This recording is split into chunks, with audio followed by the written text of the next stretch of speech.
मैं doctor Rakesh Singh, neuro surgeon and director of the neuro city hospital.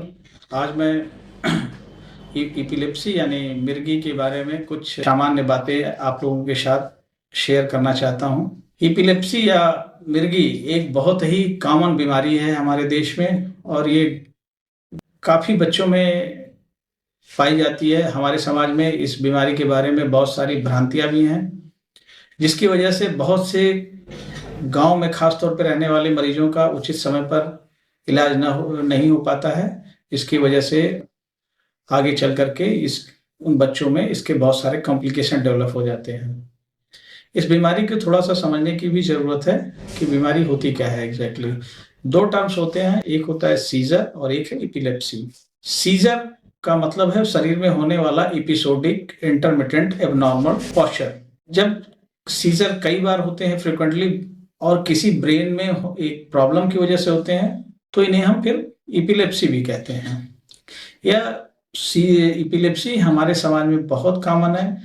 5 से 10% population अपनी जिंदगी में कम से कम एक बार जरूर सीजर से एपिसोड से सफर करते हैं। इंसिडेंस हमारे समाज में 0.3 से 0.5% है पर 1000 पॉपुलेशन।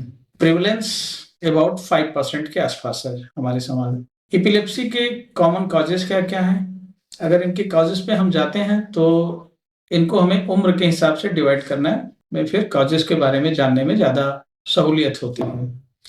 बच्चों में होने वाले एपिलेप्सी अक्सर इन्फेक्शन की वजह से या फिर उनको बर्थ के समय होने वाली ऑक्सीजन की डिफिशियंसी की वजह से होती है, जिसको हम लोग हाइपोक्सिक इस्चेमिक इंसेफेलोपैथी कहते हैं। यह एक बहुत बड़ा वजह होता है जन्म के तत्काल बाद बच्चों में दौरे की समस्या होने का। जब बच्चे थोड़े बड़े हो जाते हैं एडोलेसेंट, तो फिर उसमें फेब्राइल कन्वल्जन्स यानी कि फीवर के बाद दौरे आने की काफ़ी ज़्यादा संभावना होती है। तो इस तरह के पेशेंट का इलाज का तरीका थोड़ा अलग हो जाता है। एडोलेसेंट स्टेज या यंग स्टेज में फिर हेड इंजरी एक प्रमुख कारण है। दिमाग में होने वाली इन्फेक्शन या मेनिंजाइटिस की वजह से भी हर एज में दौरे पड़ सकते हैं। मिडिल एज में हेड इंजरी, ट्यूमर, स्ट्रोक आदि मुख्य वजहें होती हैं एपिलेप्सी होने की। सीजर कभी कभी कुछ चीज़ों से मिलते जुलते भी हैं। जरूरी नहीं कि हर शरीर में होने वाली एबनॉर्मल एक्टिविटी को हम सीजर ही कहें। सीजर से मिलने जुलने वाली कुछ और बीमारियां हो सकती हैं, जैसे syncopal attacks, transient ischemic attack, acute साइकोसिस या माइग्रेन की कुछ वेराइटीज। ठीक, अगर किसी पेशेंट को सीजर हो, दौरे पड़ते हैं, तो उन्हें कुछ जांचों की हमेशा आवश्यकता पड़ती है। सबसे पहले मेरी ऐसे मरीज और उनके घर वालों को ये सलाह है कि वो अपने निकटतम हॉस्पिटल में किसी न्यूरो डॉक्टर से परामर्श लें। डॉक्टर उन्हें जरूर कुछ जांचों के लिए सुझाव देंगे। मुख्यतः जांचें जो इस तरह के पेशेंट में की जाती हैं वो सीटी स्कैन ब्रेन का या एमआरआई ब्रेन का कराया जाता है। इसके अलावा हमें इलेक्ट्रोएंसेफेलोग्राम की भी जरूरत पड़ती है और वीडियो ईईजी की भी जरूरत पड़ सकती है। एक बार बीमारी का पता लग जाने के बाद और अगर सीजर आ रहा है तो उसकी वजहों का पता लग जाने के बाद फिर हमें ट्रीटमेंट स्टार्ट करना होता है। ट्रीटमेंट में मुख्य रूप से एंटीपिलेप्टिक ड्रग की एक बहुत बड़ी वैरायटी मार्केट में अवेलेबल्स हैं। इसमें कुछ दवाएं काफ़ी प्रभावी हैं जिनको हम लोग सामान्यतः उपयोग करते हैं। कभी कभी ऐसा देखा जाता है कि कुछ मरीजों को केवल 1 या 2 दवाओं से आराम नहीं मिलता, इसलिए उन्हें कई दवाओं की भी जरूरत पड़ सकती है। और कभी कभी 20 से 30% पेशेंट तक में ऐसा देखा गया है कि सभी तरह की दवाओं या उनके कॉम्बिनेशन का भी प्रयोग करने के बाद भी मरीज को पूरी तरह से सीजर या दौरे में आराम नहीं मिलता है। ऐसी स्थिति में फिर और जांचें करने के बाद कभी कभी सर्जरी की भी आवश्यकता पड़ जाती है। ये चीज़ें जानना इसलिए भी घर वालों को ज़रूरी है क्योंकि फिर वो ऐसी स्थिति में जब दवाएं काम नहीं करती तो वो ज़रूर ये सोचने लग जाते हैं कि ये ज़रूर किसी पेशेंट मरीज के ऊपर किसी भूत प्रेत का साया है, जिसकी वजह से उसकी बीमारी ठीक नहीं हो रही है। बीमारी को ठीक करने में एक और बड़ी बाधा आती है, वो है अज्ञानता या समाज में फैली बहुत सारी भ्रांतियां। पहली बार में जब भी गांव में, खासतौर पे ग्रामीण इलाकों में जब भी दौरे की शुरुआत होती है तो इसे देवी देवताओं का प्रकोप या भूत प्रेत की का आने को समझा जाता है, जिसकी वजह से इलाज में फिर देरी हो जाती है और इस तरह के भूत प्रेत और ओझाओं के वजह से बीमारी में अनावश्यक देरी हो जाती है। बीमारी में ऐसा कभी-कभी देखा जाता है कि सीजर बहुत जल्दी-जल्दी पड़ते हैं, तो काफ़ी लगातार जल्दी-जल्दी सीजर आने की कंडीशन जिसमें कि पेशेंट को जल्दी आराम नहीं होता है, उसे हम स्टेटस एपिलेप्टिकस भी कहते हैं। स्टेटस एपिलेप्टिकस एक इमरजेंसी सिचुएशन होती है। इसमें अगर मरीज को सही समय पे तुरंत तत्काल राहत ना मिले, तो मरीज की मृत्यु भी हो सकती है। इस तरह के मरीजों के लिए मेरी सलाह है कि वो तुरंत अपने निकटतम हॉस्पिटल में जाना चाहिए उन्हें।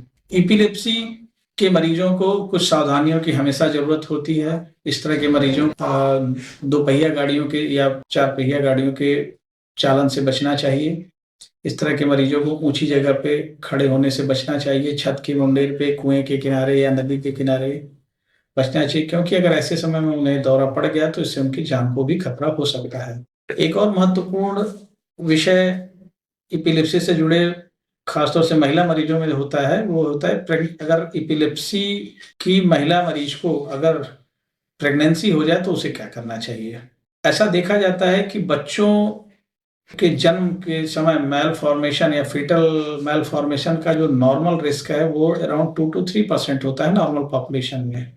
और अगर कोई महिला प्रेगनेंसी के पहले दौरे को ठीक करने की दवाएं ले रही होती है तो उसमें बच्चों में मैलफॉर्मेशन या विकृति आने की संभावना लगभग दुगनी यानी कि 5 से 6% हो जाती है। लेकिन ऐसी स्थिति में जब कोई भी पेशेंट की आवाज आ गई तो हम क्या बोल रहे थे प्रेगनेंसी तो जब भी ऐसा होता है तो जनरली हमें दवाएं जो पहले से चल रही होती हैं मरीज को दौरे के रोकने की एंटीपिलेप्टिक ड्रग्स उन्हीं को कंटिन्यू करना होता है। इस बात की सलाह नहीं दी जा सकती है कि मरीज को बच्चे के में विकार आने की संभावना को देखते हुए इन दवाओं के डोज में या उनके दवाओं के प्रकार में कोई परिवर्तन किया जाए। दौरे की दवाएं लेते हुए बच्चे के जन्म के बाद भी माताएं ऐसे बच्चे को अपना दूध सुरक्षित रूप से पिला सकती हैं। इसके बारे में हालांकि तरह-तरह की हमारे समाज में भ्रांतियां प्राप्त है, लेकिन वैज्ञानिक परीक्षणों के आधार पे ऐसा कहा जा सकता है कि इससे कोई बहुत बड़ा नुकसान नहीं होता है। तो अंत में मैं सारी बातों को कंक्लूड करते हुए यही कहना चाहता हूं कि एक मिर्गी या एपिलेप्सी एक काफी हद तक ठीक होने वाली बीमारी है। जरूरत है हमें तो बस केवल लगातार इसको ठीक करने के समुचित प्रयास और सही जगह पहुंचने की। एक बार बीमारी का पता या एपिलेप्सी का वजह का पता लग जाने के बाद बीमारी का इलाज काफी आसान हो जाता है। अधिकतर केसेस में दवाएं काफी कारगर होती हैं।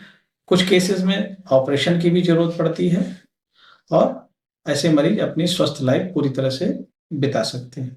धन्यवाद।